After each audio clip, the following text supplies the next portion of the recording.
Hi, this is Nicole. Brenny, you're watching Listen to the Stars. So this is going to be a series of videos for the 12 signs and your forecast for not only the solar eclipse on the 21st of August, but also that week, which is a really strong energetic time for the eclipse energy, as well as the 6 months following. And one thing, shit, I forgot. Hi, welcome to Listen to the Stars. My name is Nicole. Today we're going to be doing readings for all 12 signs of the eclipse.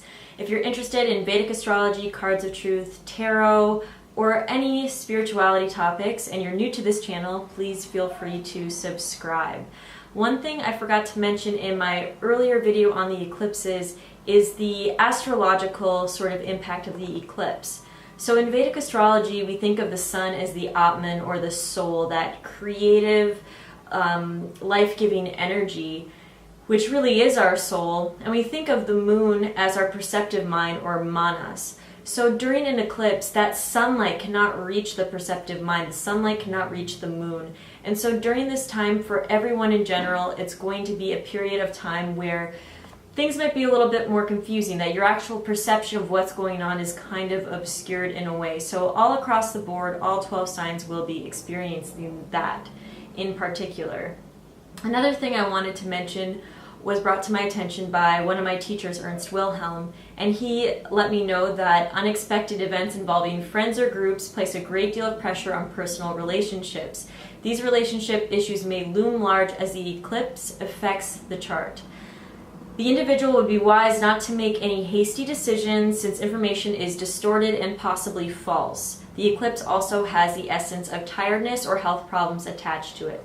So all across the board, all 12 signs, you might be having issues with relationships or health problems. In general, a lot of people I know are tired. For women who have their menstrual cycle, they have been particularly difficult. So that's just something to keep in mind. And with these 12 signs that I'm reading for, I will be using the rising sign. You can definitely take a look at your sun sign, but to get an accurate idea of what your rising sign is, please use the chart calculator I will be providing below. That will give you, your rising sign will be your first house in the chart, and that's what I'm reading for.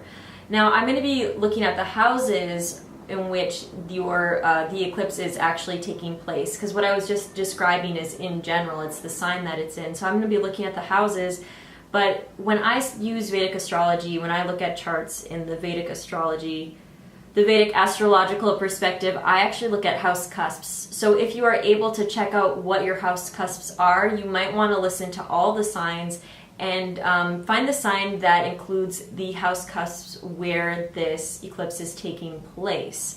Because I know just in my chart in general, it's not really impacting my house as much as it's impacting my house cusp. So really keep that in mind, that it might not totally fit the description of what I'm saying just because of the house cusp involved.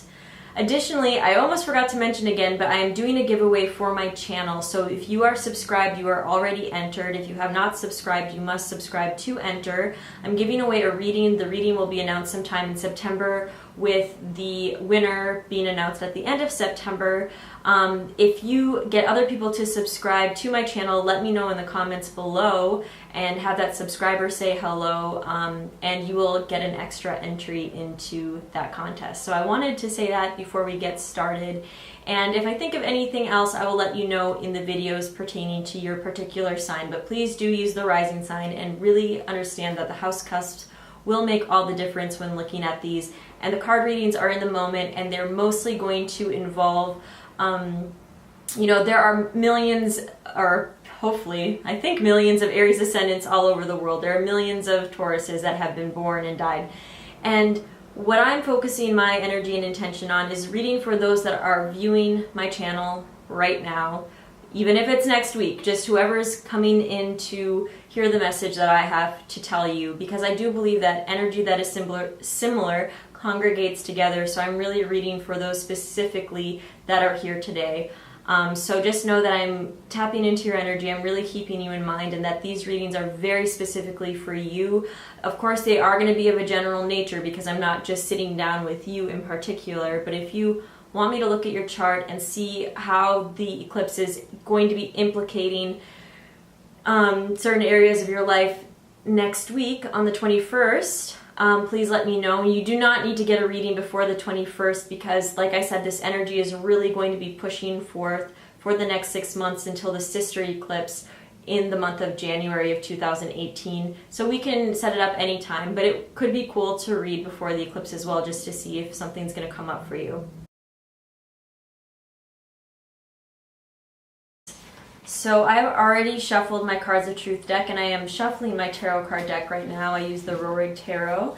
And so for Aries, I want you to really look at your chart specifically, because with Aries, or not with Aries, but with every single chart, you're going to have the first, second, third, fourth, fifth, all those houses, the equal houses are called, and those are big chunks, but you're also going to have these points within each house, which are called the cusps.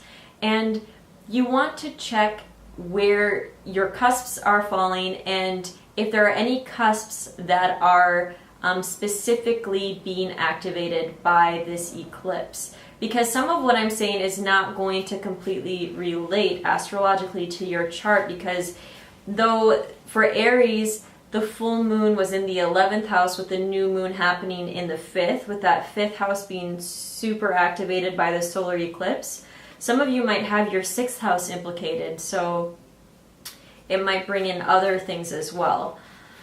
So with that, for Aries in general, there are going to be crises or new beginnings with things regarding to the 5th house, or things relating to the 5th house. So the 5th house is all about creativity, it's children, it can be romance, it can be any kind of creative projects, it can be different ways that you make and earn an income that aren't necessarily a normal job. So making income in,